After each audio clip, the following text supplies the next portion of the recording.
것입니다. 근데 제게는 조금 또 다른 의미가 있는 것 같습니다. 한 달 전만 해도 우리 지찬이 엄마와 이런 얘기를 나눴습니다.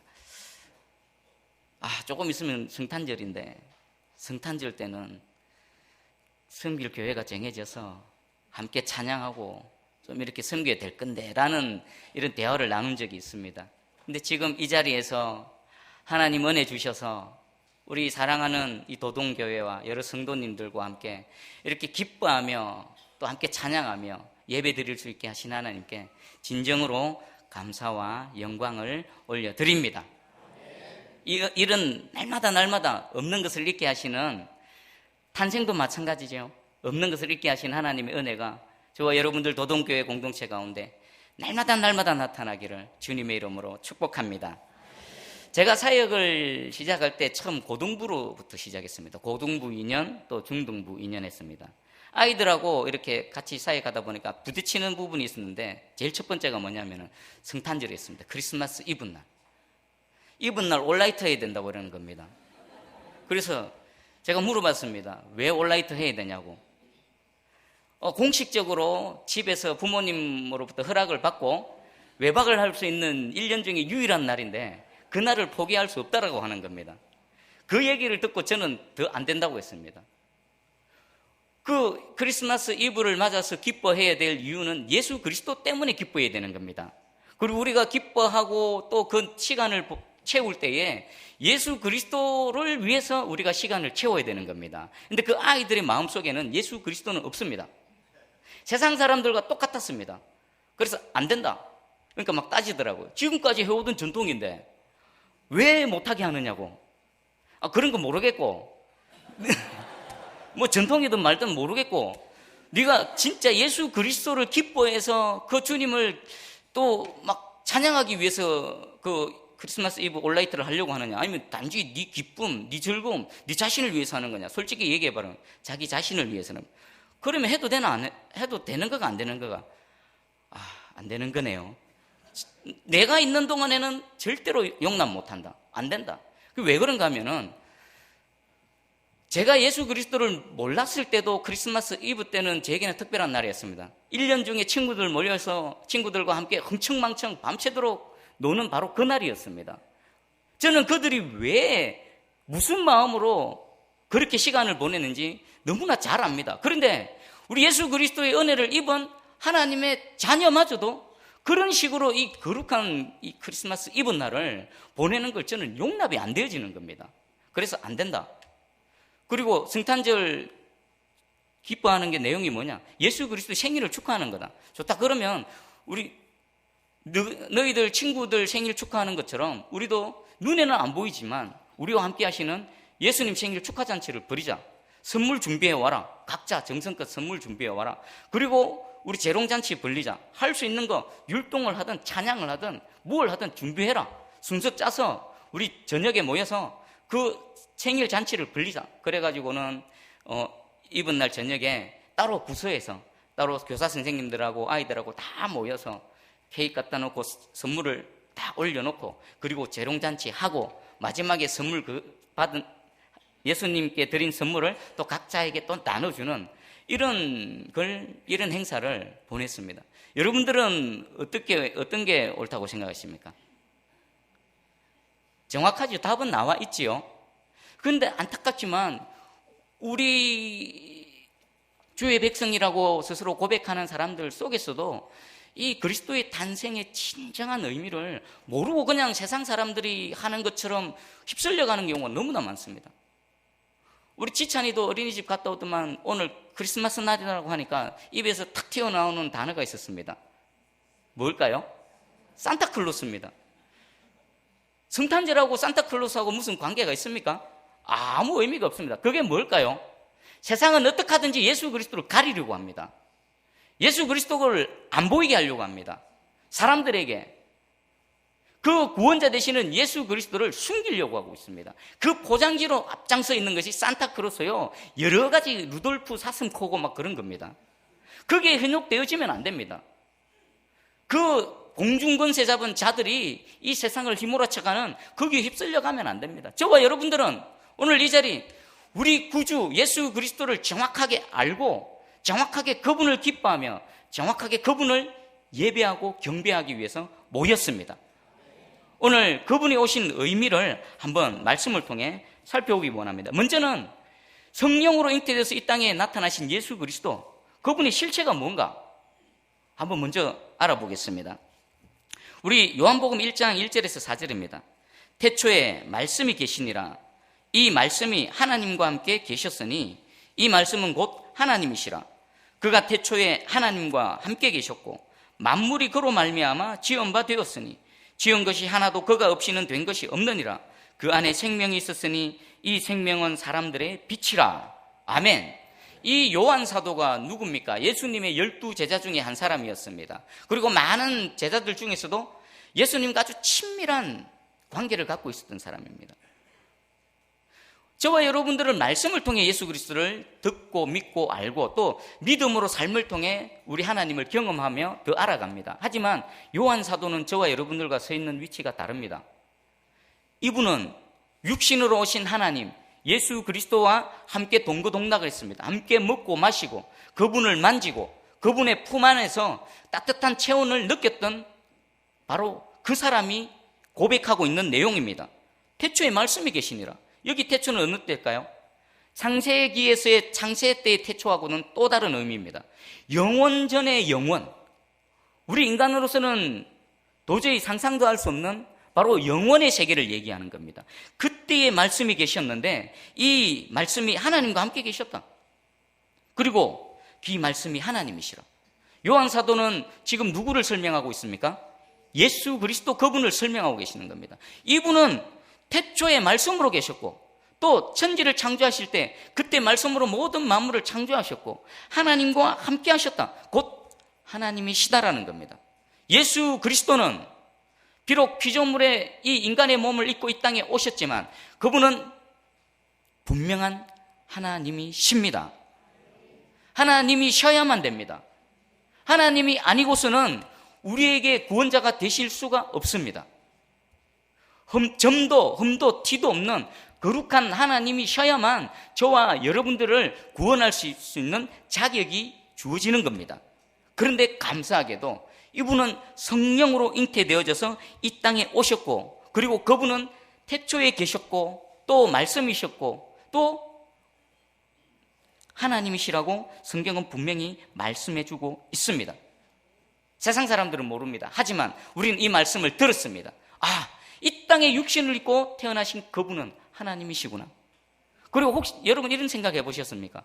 하나님이신 예수 그리스도 그분이 구원자로 오실 때에 슈퍼맨처럼 나타나지 않으시고 또 누가 있습니까?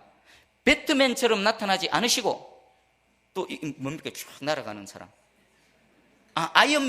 아이언맨처럼 나타나지 않으시고 성령으로 저와 여러분들이 처음 생명이 잉태되었던 것처럼 그 마리아의 모태에 들어오시고 또 그 10달을 똑같이 지내시고 그 핏덩어리로 이 땅에 오시고 몸 하나 누일 데 없어서 그 말 구유에 누이신 예수 그리스도. 왜 그 모습으로 오셨을까요? 전능한 구원자, 능력자로 빵 하고 나타나셔서 대번의 대적들을 물리치시고 구원을 완성시킬 수 있습니다. 그럼에도 불구하고 왜 그렇게 우리와 같은 모습으로 오셨을까요? 분명한 하나님이시지만 또 완전한 인간으로 오시기 위해서 그 모습으로 오신 겁니다. 그리고 그게 우리에게 어떤 의미입니까? 어떤 은혜가 되어집니까? 하나님이신 그분이 저와 여러분들이 겪어오는 모든 삶의 질고와 고통, 환난, 아픔들을 다 겪으셨다라는 겁니다. 그래서 여러분들이 지금 처해 있는 상황에 흘리는 눈물, 아픔, 주님 다 아신다라는 겁니다. 만약에 그분이 슈퍼맨처럼 나타나셔서 그렇게 구원자로 오셨다라면은 물론 그 능력에 있어서는 우리가 무릎 꿇을 수 있지만 우리를 사랑하시는 그 긍휼과 자비를 우리는 알 수가 없습니다. 우리 이런 말 있죠. 그 야구 감독 선동열 그 감독님이 그 현역 선수 시절 때는 최고 아닙니까? 최고. 아마 한국 야구 역사에 있어서 그런 최고의 투수는 아마 더 없을 것 같습니다. 그분이 현역 선수 시절에는 그렇게 탁월하게 활동을 했는데 감독이 되고 나니까 선수들로부터 별로 인정을 못 받는다는 겁니다. 왜 그랬을까요? 이 선동열 감독님은 못하는 걸 이해를 못하는 겁니다. 그냥 이렇게 해서 이렇게 던지면 들어가는데 왜 못하느냐는 겁니다. 만약에 예수님이 슈퍼맨으로 오셨다면 어쩌면 우리에게 그렇게 대하셨을 수도 있습니다. 근데 예수님은 그렇지 않습니다. 가장 연약하고 우리가 똑같은 모습으로 오셔서 우리가 그 아이가 배고파서 젖달라고 우는 그 시절을, 또 아장아장 그러면서 걷지를 못해서 넘어지고 자빠지고 하는 그 시절을, 또 어릴 때 보냈던 그 모든 시절, 저와 여러분처럼 똑같이 겪으셨다라는 겁니다. 그래서 우리가 주님 앞에 주님 하고 잠잠히 나올 때 다 아시고 우리를 안아주시고 만져주시고 위로해 주실 수 있다라는 겁니다. 그 주님의 은혜가 우리 가슴 깊이 와닿기를 주님의 이름으로 축복합니다. 그럼 그분이 무엇을 위해 이 땅에 오셨습니까? 오늘 말씀하십니다. 아들을 낳으리니 이름을 예수라라. 그 예수 이름의 정의입니다. 이는 그가 자기 백성을 그들의 죄에서 구원할 자이심이라. 아멘. 첫 번째가 자기 백성을 그 죄에서 구원할 자이심이라 라고 말씀하셨습니다. 지금 이 시점에서는 예언의 말씀으로 선포되어집니다. 그런데 저와 여러분들에게는 이 예언의 말씀이 이미 성취되어졌고 믿음으로 누리고 있음을 믿으시기를 바랍니다. 우리는 이 예수 그리스도를 구주로 영접했습니다. 예수 그리스도 십자가에서 이 모든 예언의 말씀들을 다 이루셨습니다. 죄로부터 우리를 건져내시고 우리가 치러야 될 그 목숨값을 하나님의 생명값으로 지불해 버리셨습니다. 자, 그러면 저와 여러분들이 죽어야 될 생명값하고 우리를 구원하시기 위해서 예수 그리스도께서 십자가에서 내어놓으신 생명값하고 한번 비교해 보십시다. 비교가 됩니까?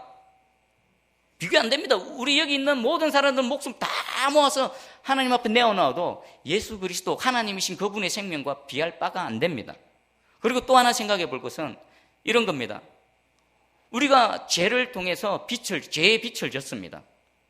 한 5천만 원 정도 됩니다. 그런데 누군가가 그 빚을 갚아줬습니다. 우리는 5천만 원 빚 졌는데 하나님은 예수 그리스도를 통해서 한 얼마쯤 할까요? 한 5천억? 한 5조? 우리 이만큼 갚아야 될 것을 하나님은 비할 수 없는 큰 것으로 갚아주셨습니다. 그래서 마귀 사단이 더 이상 그 죄값을 요구하기 위해 우리를 괴롭힐 수 없습니다.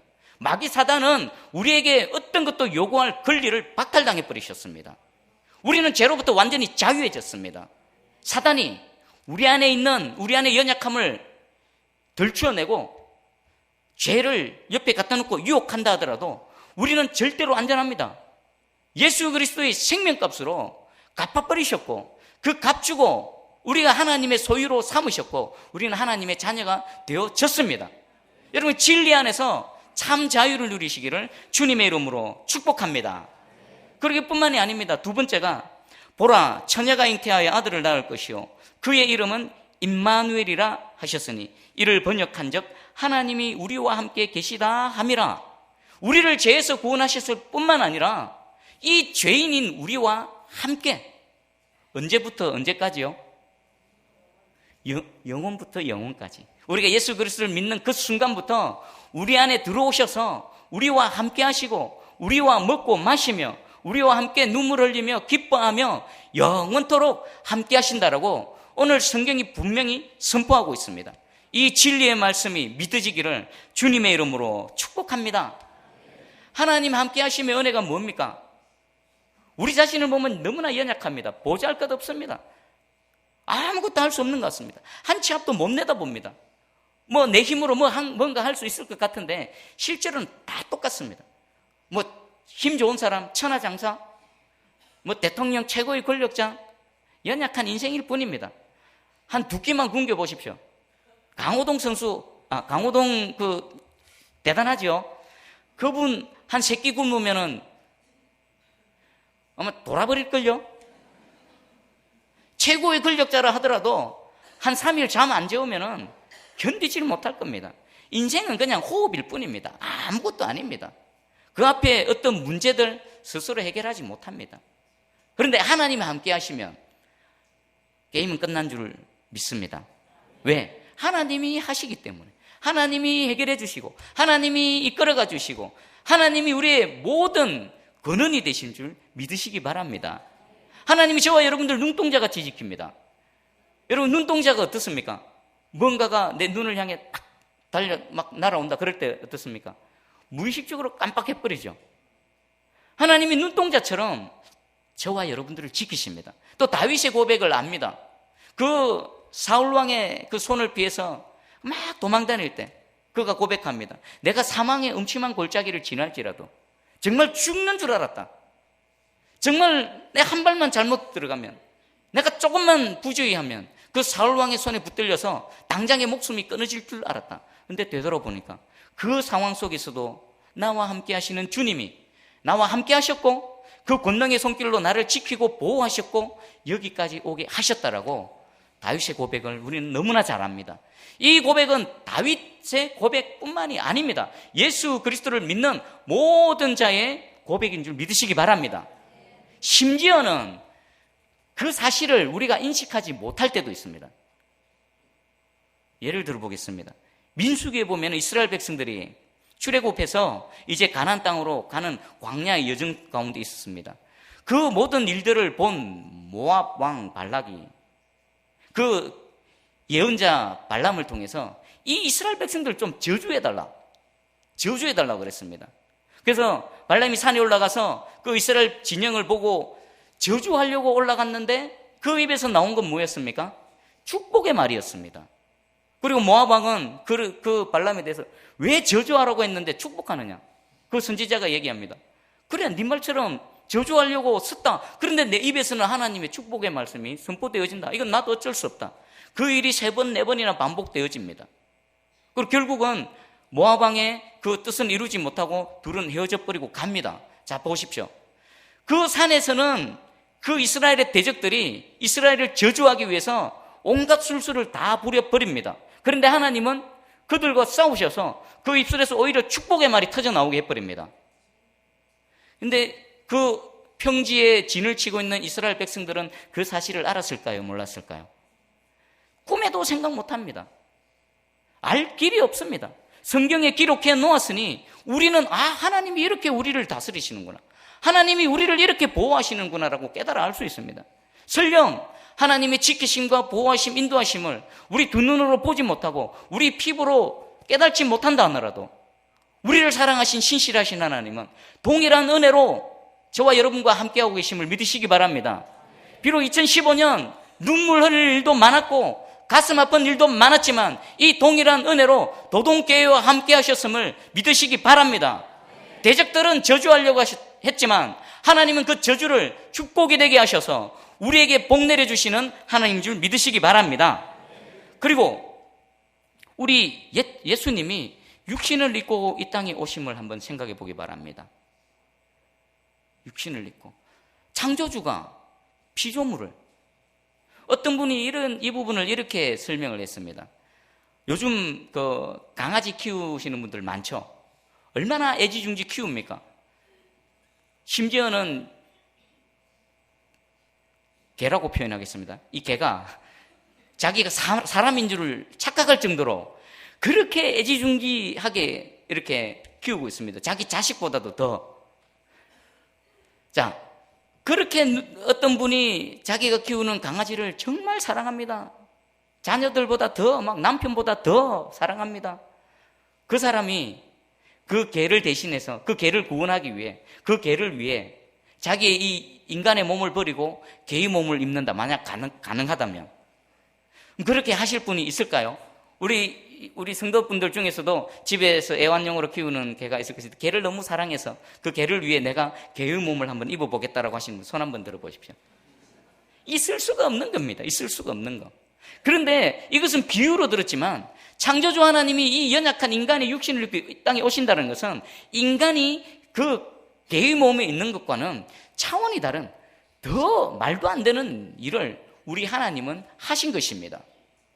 이것은 우리를 얼마나 사랑하시는지, 그리고 그렇게 하실 수밖에 없는 하나님의 애끓는 무언가가 있었습니다. 한번 볼까요? 하나님이 에덴 동산에서 아담과 하와를 창조하시고 그 모든 것들을 누리게 하셨습니다. 근데 이들이 사단의 꾀에 넘어가가지고 하나님을 대적하고 원수의 자리로 가버렸습니다. 하나님께 쫓겨났습니다. 근데 하나님은 그들을 불쌍히 여기셔서 하나님 만나는 방법, 예배, 또 구원하시기 위해 또 아브라함을 택하시고 아브라함의 후손들을 이 세상에 빛으로 세우시고 또 가나안 땅을 주시고 가나안 땅에 들어가서 살게 하시고, 그런데 인간들은 그 은혜에도 불구하고 지속적으로 반복적으로 하는 게 뭡니까? 계속 하나님 대적하는 자리에 가버립니다. 조금만 편안하고 뭐가 잘 되면 자기가 주인이 되려고 그러고 하나님을 중심에서 몰아내버리고 만왕의 왕이신 그 하나님을 인정하지 않고 그렇게 살아갑니다. 그들을 위해 하나님 또 선지자들을 보내십니다. 그렇게 하면 안 된다. 하나님은 하나님이시다. 이방 신들에게서 돌이켜라. 네가 주인의 자리에서 내려와라. 하나님 앞에 무릎 꿇어라. 그럼에도 불구하고 그들은 선지자들의 말을 외면해버렸습니다. 그렇게 말라기까지 가버렸습니다. 하나님이 침묵하셨습니다. 어떻게 해야 될까? 말라기와 예수 그리스도의 오시기까지 그 공백 기간, 하나님의 깊은 고민과 단식 그 안에 담겨져 있었을 것입니다. 아무리 말로 눈에 보이지 않는 말을 보내서 선지자를 보내서 얘기해봤자 통하지 않으니까 하나님이신 그분이 눈에 보이는 인간의 몸으로 입고 이 땅에 오신 겁니다. 그래서 살아내셨습니다. 그 삶을 통해 하나님의 성품을 드러내셨습니다. 예수 그리스도를 보는 자는 하나님을 본다고 했습니다. 그분의 삶을, 그분의 순종을, 그분의 말씀을 통해서 우리는 다시금 하나님에 대해서 각성하고 돌이키고, 그리고 십자가에서 죽기까지 우리를 사랑하신 그 십자가와 예수 그리스도를 보고 그 사랑 앞에 엎드려지는 거 아니겠습니까? 여러분들 한번 생각해 보세요. 여러분들은 무엇 때문에 예수 그리스도를 믿고 하나님을 섬기게 되어졌습니까? 물론 하나님은 전능하신 하나님이십니다. 만왕의 왕이십니다. 못 이룰 것이 없습니다. 근데 제가 곰곰이 생각해 보면은 하나님의 그 전능하신 때문에 하나님 섬기는 것도 아닙니다. 하나님의 그 무엇도 이루지 못하는 그 어떤 능력 때문에 하나님을 섬기는 게 아니었습니다. 그 시작은 그럼에도 불구하고 나 같은 죄인을 살리신, 그리고 죽기까지 사랑하신 그 주님의 사랑 앞에 제가 머리 숙이고 무릎 꿇고 예수 그리스도 앞에 나오게 되어진 것입니다. 이것이 예수 그리스도 육신을 입고 이 땅에 오신 그 예수 그리스도와 공생의 사역 가운데 보여주신 하나님의 성품과 십자가에서 보여주신 그 성부 하나님의, 그리고 성자 하나님의 놀라우신 사랑 앞에 우리가 엎드려진 것입니다. 우리 모두 이 은혜를 깊이 깨달아 알기를 주님의 이름으로 축복합니다. 그리고 예수 그리스도 이분, 우리 로마서에서 예수 그리스도를 믿는 자들이 어떻게 구원을 받게 되어지는가, 이 부분을 한번 나눠보겠습니다. 로마서 5장 12절입니다. 그러므로 한 사람으로 말미암아 죄가 세상에 들어오고 죄로 말미암아 사망이 들어왔으니 이와 같이 모든 사람이 죄를 지었으므로 사망이 모든 사람에게 이르렀느니라. 여기 말하는 한 사람은 누구겠습니까? 아담 한 사람입니다. 아담 한 사람의 불순종과 하나님의 그 역을 통해서 죄가 이 땅에 들어왔습니다. 그리고 아담 안에서 태어난 모든 사람들은 죄인이 되어졌습니다. 이것을 원죄라고 합니다. 이것은 하나님이 그렇게 말씀하시기 때문에 분명히 그런 겁니다. 많은 사람들이 이 부분을 인정하지 못합니다. 그럼 이것을 인정하지 못하는 것이 어떤 의미인가? 자, 로마서 5장 18절에 19절입니다. 그런즉 한 범죄로 많은 사람이 정죄에 이른 것 같이 한 의로운 행위로 말미암아 많은 사람이 의롭다 하심을 받아 생명에 이르렀느니라. 한 사람이 순종하지 아니함으로 많은 사람이 죄인 된 것 같이 한 사람이 순종하심으로 많은 사람이 의인이 되니라. 여기도 한 범죄, 한 의로운 행위, 그리고 한 사람이 순종하지 아니함, 한 사람의 순종하심, 비교가 되어지고 있습니다. 한 범죄는 역시 아담의 범죄입니다. 이 아담의 한 범죄로 모든 사람이 정죄를 받게 되어졌습니다. 그런데 반대로 한 의로운 행위는 누구의 행위입니까? 예수 그리스도. 십자가뿐만 아니라 이 땅에 오신 것 자체, 그리고 살아내신 것 자체, 그 모든 의로운 행위를 대조하고 있습니다.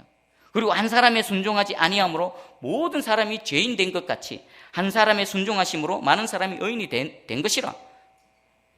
내가 아담 안에서 예수 그리스도를 믿기 전에 아담 안에서 내가 있었을 때는 나는 죄인, 죽어마땅한 죄인입니다라는 고백이 되어지는 자만이 예수 그리스도가 진정한 한 의로운 행위로 다가옵니다. 그리고 한 진정한 순종으로 우리에게 다가옵니다. 우리는 예수 그리스도 안에서 이 은혜를 믿은 줄 믿으시기 바랍니다. 우리는 원래 죄인이었습니다. 아무리 착하게 법 없이 살아도 원래 태생 자체가 사단 편에 있었고 마귀에 소속되어 있었습니다. 죽음에 소속되어 있었습니다. 그런데 예수 그리스도 이 땅에 오셔서 한 의로운 행위로 아담의 그 모든 범죄를 하나님의 의로운 행위로 덮으시고 그 죽음을 생명으로 감싸 주신 것입니다. 그래서 예수 그리스도를 믿는 자들에게는 사망에서 생명으로 옮겨졌고 어둠에서 빛의 나라로 옮겨졌고 그 원수 사단의 자리에서 하나님의 아들의 나라로 옮겨지게 되어진 것입니다. 이 은혜를 입었음을 믿으시기를 주님의 이름으로 축복합니다. 자, 오늘 이것이 예수 그리스도의 이 땅에 오신 것과 마찬가지로 저와 여러분들에게 10년 가운데서도 예수 그리스도의 탄생이 이루어져야 됩니다. 어떤 걸까요? 방금 우리가 말씀이 선포되어졌던 이 말씀의 내용들을 듣고 믿을 때에 아담 안에 있는 자가 그리스도 안으로 옮겨질 줄 믿습니다. 사망에 있는 자가 생명으로 옮겨질 줄 믿습니다. 이것이 거듭나는 겁니다. 이 진리를 진짜로 듣고 믿고 아멘하는 자, 그 자가 그리스도 안에서 거듭나는 것이며 하나님의 은혜와 긍휼과 자비를 입으며 비록 육신을 입고 문제 많은 세상 속에 살아가지만 우리는 이미 천국 나라에 소속되어져 있고 천국은